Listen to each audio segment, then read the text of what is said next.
सिर्फ 15 मिनट दीजिए। आर्टिकल 12 और 13 जिंदगी भर नहीं भूलेंगे।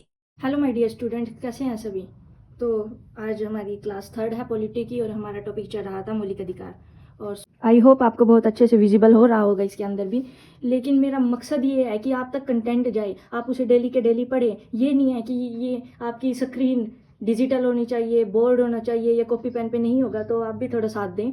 तो आज की क्लास है हमारी मौलिक अधिकार की क्लास जो चल रही थी, उसका थर्ड है आज। और शुरुआत करते हैं। चलो हम मौलिक अधिकार आर्टिकल 12 से 35 के बीच में हमारे क्या है मौलिक अधिकार। ये मैंने पहले दिन ही क्लास के अंदर डिस्कशन कर ली थी इस बारे में कि 12 से 35 के बीच में क्या है हमारे मौलिक अधिकार हैं। तो आज हम आर्टिकल 12 की बात करते हैं, फिर 13 की बात करेंगे, ऐसे हम आर्टिकल्स की बात करेंगे। तो सबसे पहले हम आर्टिकल 12 की बात करते हैं।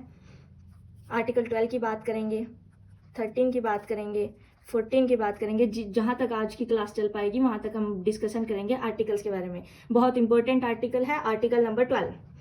तो आर्टिकल नंबर 12 को देखते हुए बहुत अच्छे से समझना है इसको एक ही बारी। और आपको मैं ये गारंटी दे सकती हूँ कि इस क्लास को आपको कम से कम 2 बार तो देखना पड़ेगा। अच्छे से समझ जाने के बावजूद भी अगर आप इस क्लास को 2 बार देख लेते हैं तो दोबारा जिंदगी में कभी देखनी ना पड़े। आर्टिकल 12 की क्लास, तो मौलिक अधिकार, इसके अंदर हम आर्टिकल 12 पढ़ रहे हैं क्योंकि जो मौलिक अधिकार है 12 to 35 ही हमारे मौलिक अधिकार हैं। तो आर्टिकल 12 की हम बात करते हैं। इसमें हम देखेंगे कि जो हमारा फंडामेंटल राइट्स का है वो उसका दायरा कहाँ तक का है। कि जैसे इस बीच हमारे क्या है सिर्फ फंडामेंटल राइट्स, इस तरह को हम दायरा कह सकते हैं कि हमारे फंडामेंटल राइट्स का दायरा कहाँ तक है। आर्टिकल 12 के अंदर पढ़ेंगे हम। तो देखो, जो संसद है, संघ सरकार है। संघ सरकार का मतलब समझ में आता होगा। संघ सरकार से, संघ सरकार मतलब केंद्र की सरकार है जो वो। और राज्य विधानमंडल, आरवीएम मतलब राज्य विधानमंडल और राज्य सरकार, स्थानीय प्राधिकारी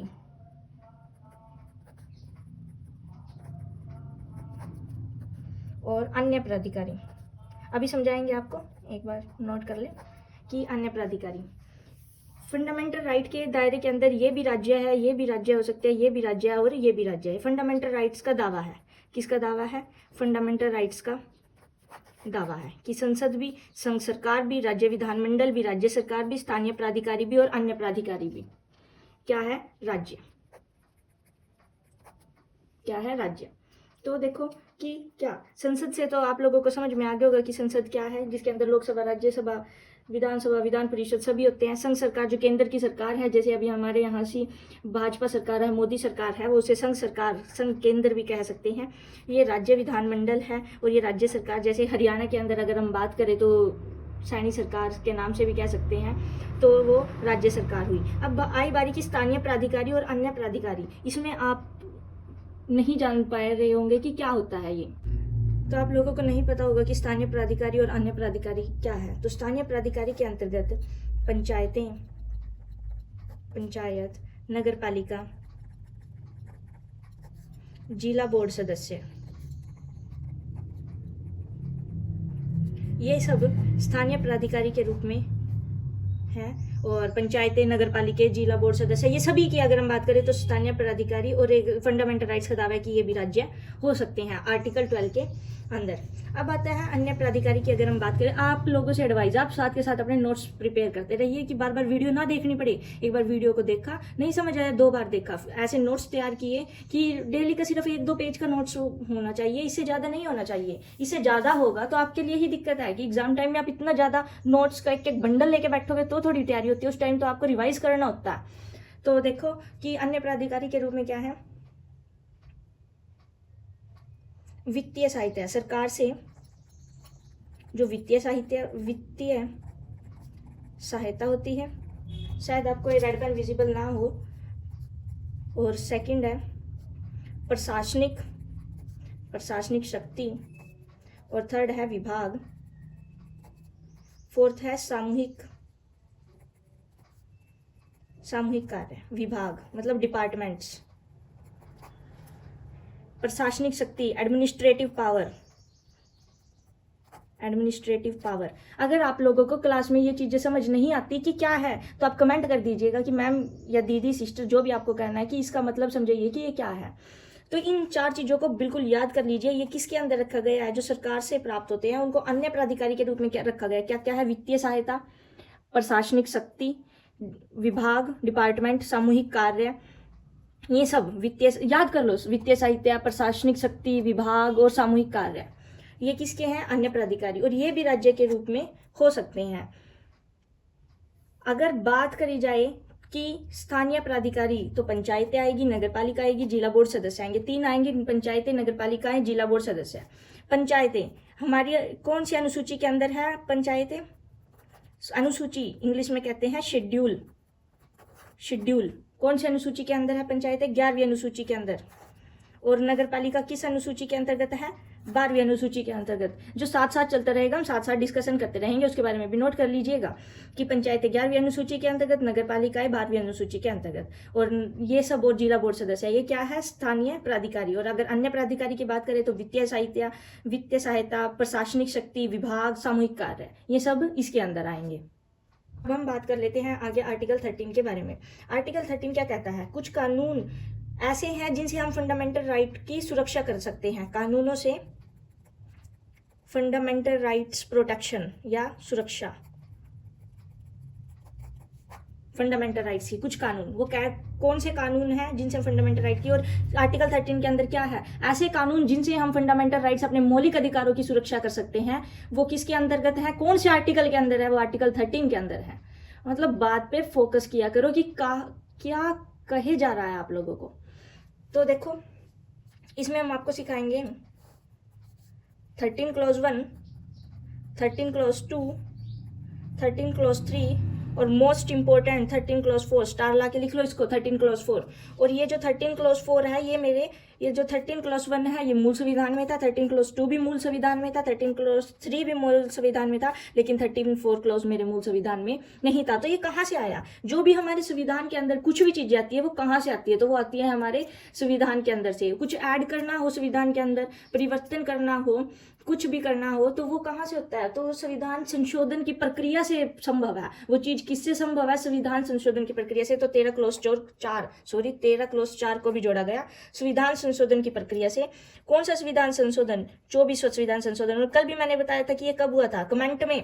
अगर आप मेरी क्लास को सीरियसली पढ़ रहे हैं, ये बात हर एक स्टूडेंट के लिए, अगर सीरियसली क्लास देख रहे हैं तो आपको पता होगा कि कल मैंने बताया था कि किस ईयर में 24th कॉन्स्टिट्यूशन अमेंडमेंट हुआ था, संविधान संशोधन हुआ था। तो कमेंट में मैसेज आ जाना चाहिए, मैं समझ जाऊंगी कि कौन सा बच्चा सीरियस है। अगर नहीं फिर भी बताया आपने तो कल की क्लास में हम बताएंगे कि कब हुआ था, या पिछली क्लास देख सकते हैं। तो आप मैसेज करिएगा, कमेंट डालिएगा कि कब होते हैं, आपके लिए वर्क है। तो 13 क्लॉज 1 की अगर हम बात करें तो इसके अंदर क्या है? ये है, अगर हम इंग्लिश में बात करें, pre constitution law. Pre constitution law समझाएंगे अभी। और 13 क्लॉज 2 क्या है?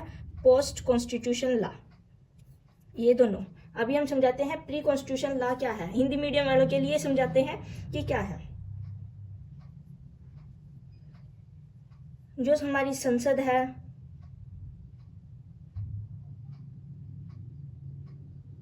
ये राज्य विधानमंडल है, वो जो फंडामेंटल राइट्स हैं हमारे, उनके साथ मतलब constitution law, pre constitution law की पहले जो हमारा संविधान बना 26 जनवरी 1950 को लागू हुआ, उससे पहले जो हमारे लॉज थे, उससे पहले भी थे कानून थे, उनको कह रहे हैं हम प्री कॉन्स्टिट्यूशन लॉ। उनका फंडामेंटल राइट के साथ टकराव, उसे कह रहे हैं हम प्री कॉन्स्टिट्यूशन लॉ। यहाँ पे बात को समझो, प्री कॉन्स्टिट्यूशन लॉ का किसकी बात हो रही? कि जो हमारे पहले के जो थे, वो संविधान बनने से पहले, संविधान को लागू करने से पहले भी जो लॉ थे, उनका टकराव, किससे टकराव? हमारे मौलिक अधिकारों से।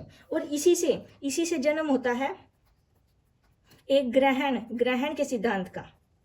कई बार पूछ लिया जाता है, तो ग्रहण का सिद्धांत किससे जन्म होता है? इसका 13 क्लॉज 1 से। किसका जन्म होता है? ग्रहण के सिद्धांत का। इसका मतलब क्या है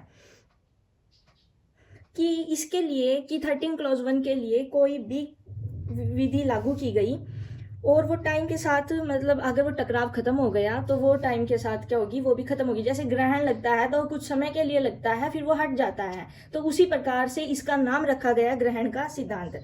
तो उसी तरह अगर 13 क्लॉज 2 की बात करें तो बाद में जो होने वाला टकराव था, पोस्ट जो हमारा कॉन्स्टिट्यूशन बन लिया था, संविधान बन लिया था, उसके बाद जो टकराव हुआ उसके बारे में हम यहाँ बात करेंगे। पोस्ट कॉन्स्टिट्यूशन लॉ की फंडामेंटल राइट के साथ जो टकराव हुआ उसके बारे में हम यहाँ बात कर रहे हैं। ऐसे ही 13 क्लॉज 3 की अगर हम बात करें, यहाँ पर विधि शब्द को परिभाषित किया गया है। किस शब्द को परिभाषित किया गया है? विधि। किस शब्द को? विधि। विधि क्या होती है? जैसे कहते हैं विधि का शासन, विधि का कानून, रूल ऑफ लॉ। तो विधि है क्या? जो संसद, राज्य विधानमंडल द्वारा बनाया गया एक स्थायी कानून, उसे विधि कहते हैं। संसद और राज्य विधानमंडल द्वारा बनाया गया कानून, उसे विधि कहते हैं, उसको विधि कहा जाता है। और आर्टिकल 13(4) इसके अंदर क्या है? जो आर्टिकल 368 है, आर्टिकल 368 के तहत